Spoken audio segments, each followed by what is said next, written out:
আপনাদের সমস্যা কি? হ্যাঁ, এই যে আপনার পরিবারের মানুষজন এত জোরে জোরে সিঁড়ি দিয়ে হাঁটে, আপনার বড় পোলাটা আর মাইয়াটা যে এই যে ধামধাম করে সিঁড়ি দিয়ে ওঠে, হ্যাঁ, সিঁড়িটা যে কাঁপে, আপনারা কি বুঝতে পারেন না? হ্যাঁ, এইভাবে সিঁড়ি দিয়ে লাফায় লাফায় কি জন্য ওঠানামা করেন আপনারা? হ্যাঁ, আমি জানি আর কখনো না দেখি এইভাবে করে সিঁড়ি দিয়ে উঠতে।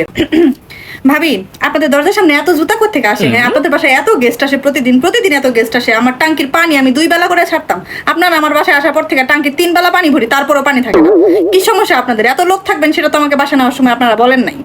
এই মেয়ে, এই তুমি আমার বাসায় 3 তলায় থাকো না?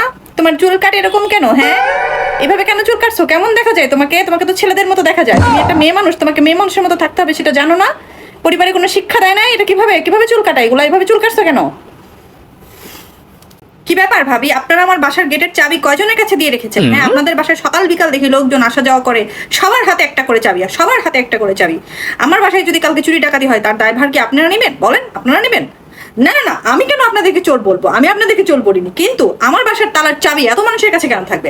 আপনারা 5 তলায় থাকেন তো কি হয়েছে? আপনারা 5 তলা থেকে নিচে গিয়ে তালা খুলে দিবেন, তারপরে তারা আসবে। প্রতিদিন কেন সবার জন্য একটা করে আপনারা চাবি বানিয়ে দিচ্ছেন? আমি বুঝতেছি না, আমার বাসায় এগুলো হয়ে যাচ্ছে, আমি কিছুই জানি না। না না ভাবি, আপনি তো আমাকে বলেন নাই যে আপনার দুইটা বড় বড় ছেলে আছে এবং তাদের বিয়ে হয়নি। এভাবে করে না বলে বাসা নেওয়াটা তো আপনাদের উচিত হয়নি, তাই না? আমার বাসায় তো আরো ভাড়াটিয়া আছে, তাই না? তাদের তো সমস্যা হয়। আপনার যে দুইটা ছেলে আছে বাসায়, তারা যে বিয়ে করেনি, সেটা তো আমাকে আপনি বলেননি আগে থেকে। কেন? আমি কি আপনাকে বলিনি যে আমার বাসায় উঠতে হলে আমাকে 2 মাসের ভাড়া অ্যাডভান্স করতে হবে, আর প্রত্যেক মাসের 5 তারিখের মধ্যে আমাকে বাসা ভাড়া ক্লিয়ার করে দিতে হবে? আমি আপনাকে বলিনি? তারপরেও আজকে 6 তারিখ হয়ে যাচ্ছে, 6 তারিখ আজকে, আপনারা আমাকে বাসা ভাড়া দিয়ে আসেননি কেন? আপনার বাচ্চারা কিভাবে খেলাধুলা করে? নিস্তালা থেকে কমপ্লেন আসছে আমার কাছে, তারা নাকি প্রতিদিন ধম ধম ধুম ধুম শব্দ করে। কিসের শব্দ? হ্যাঁ, মার্বেল খেলে নাকি ঘরের মধ্যে? সারাদিন লাফালাফি করে, আর এত চিৎকার চেঁচামেচি কিসের?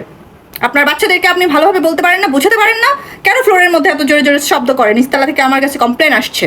আমার আরো তো ভাড়াটি আছে, তাই না? তাদেরকেও তো আমাকে বুঝতে হবে, দেখতে হবে। শুধু আপনার সমস্যা দেখলে তো আমার হবে না। কি ব্যাপার, আপনাদের বাসায় কালকেও রাত 12টার সময় সবাই এসেছেন? আপনারা কোথায় থাকেন সারা রাত? আমাদের তো এত রাত হয় না। আমি তো বলেই দিয়েছি 11টার পরে আর আমার গেট খুলবে না। আপনারা 12টার দিকে কেন এসেছেন? ও, হসপিটালে গিয়েছিলেন? হসপিটালে গিয়েছিলেন তো কি হয়েছে? 12টা কেন বাজবে আপনাদের? আসতে 11টার মধ্যে চলে আসবেন। আমরা কি হসপিটালে যাই না? আমরা কি অসুস্থ হই না?